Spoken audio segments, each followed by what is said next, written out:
Hey everyone, welcome to my channel, Books, Curves, and Purrs. My name's Leslie, and we are in LESTAT'S bookshelf. My interview with Vampire Inspired Readathon that's been going on since beginning of 2025 and will be ending at the end of this year. So it's a 2-year readathon where we snoop onto the shelves of our beloved characters. Prompts are based on character arcs for AMC's Interview with the Vampire as well as the books. It's a little bit of a mesh of both. So right now we're on LESTAT'S bookshelf. And so here we go. The book I read was You Dreamed of Empires by Alvarado Ingire, I think is how you say his last name.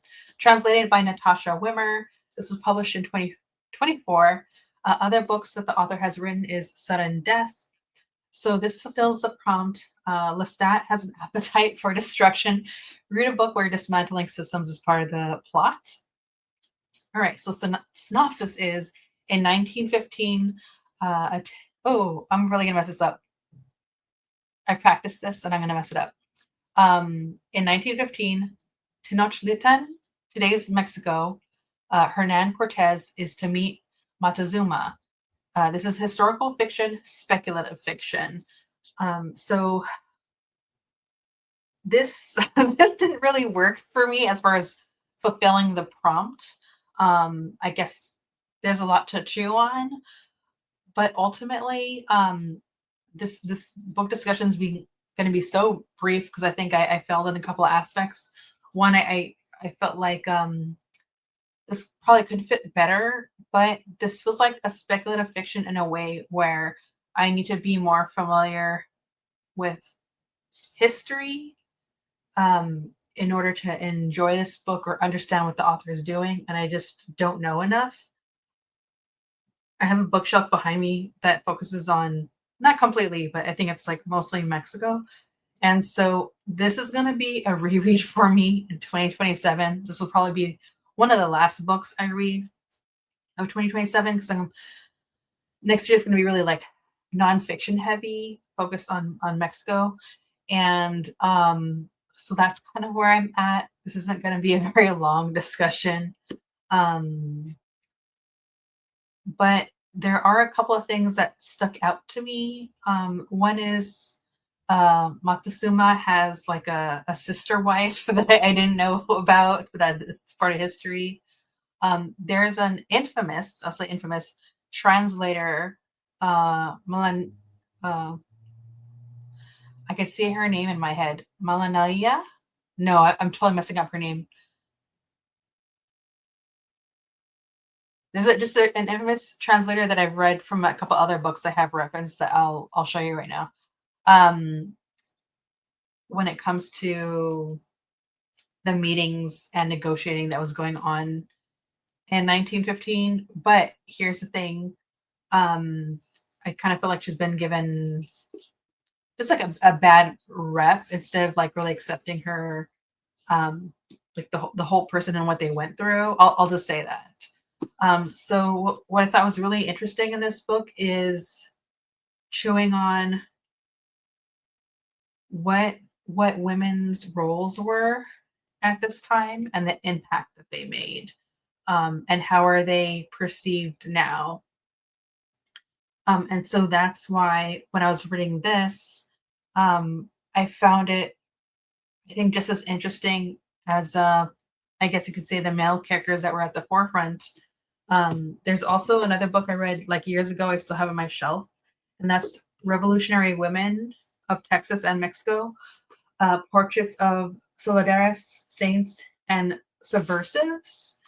This is it's a reference. It's not the best reference because I also didn't really like how the translator how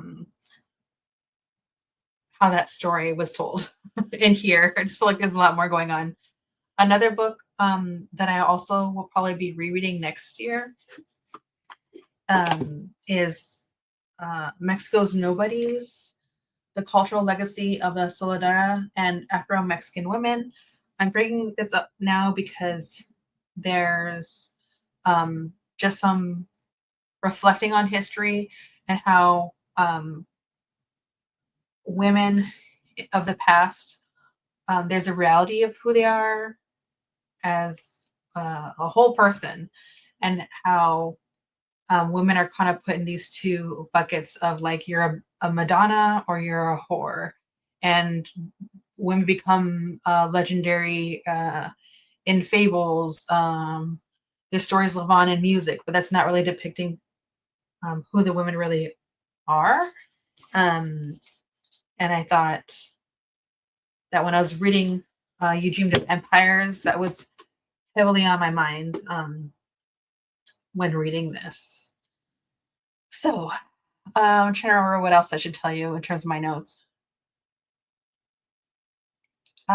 This book also had like it's in the title, You Dream of Empires. There is this like slight dreamy quality, and there are certain actions in here that take place that are at times like it can seem like repetitive actions, and I feel like there's an echo taking place. And I think that's important to like the story that the author's relaying to us, even though I don't think I'm fully grasping everything. It's almost like this psychedelic quality. And this actually really reminded me of, I guess I'll dip into it. This did remind me of the adaptation of Interview with the Vampire, because something that the director is constantly trying to like frame over and over again, or uh, the repetitive cycles that go on, how patterns repeat.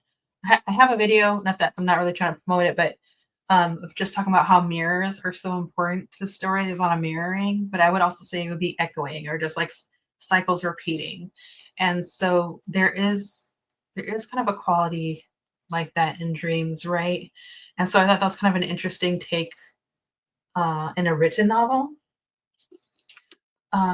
There's also something else that stuck out to me. There's a couple of things, but how the Spanish would see the people of like, pre-Mexico as being like not civilized, or who they want to civilize.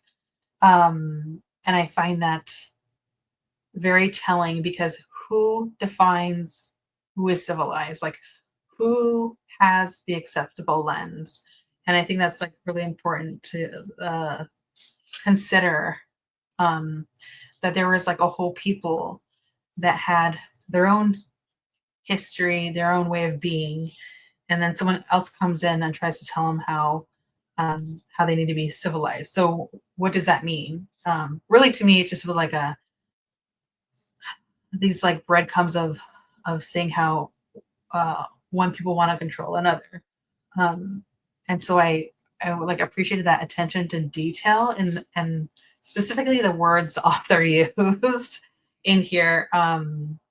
That was like really important. So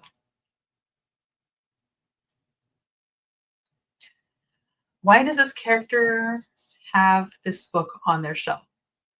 Um, I'm going to try to actually say this vaguely, even though we're on LESTAT'S bookshelf, because season 3 hasn't come out yet.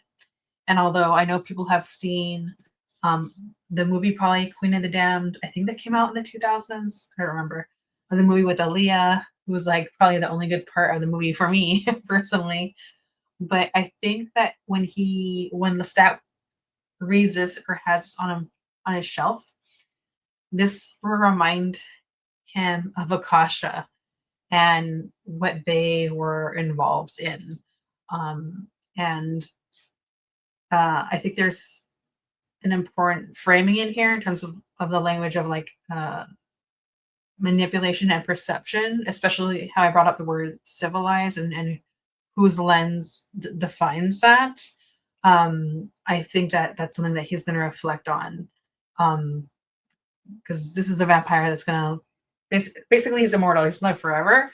And so for someone that doesn't seem to really learn any lessons, I think maybe this might sink in for Lestat. All right, so my second question is, did this book contextualize or recontextualize the character for me?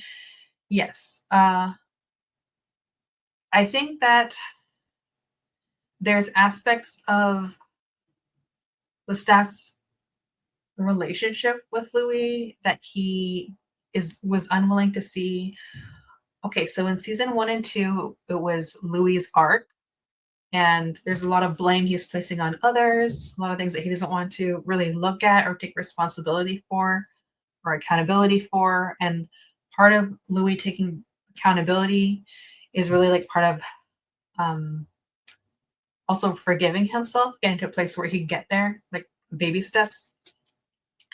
And I'm hoping that with season 3, when it comes to Lestat, he has maybe a similar arc of being upset how he's portrayed in Louis' memoir, but then slowly starts to like some of it's going to sink in about what part of what happened in the past he needs to take responsibility for, because I think that needs to be explored as well. Like there needs to be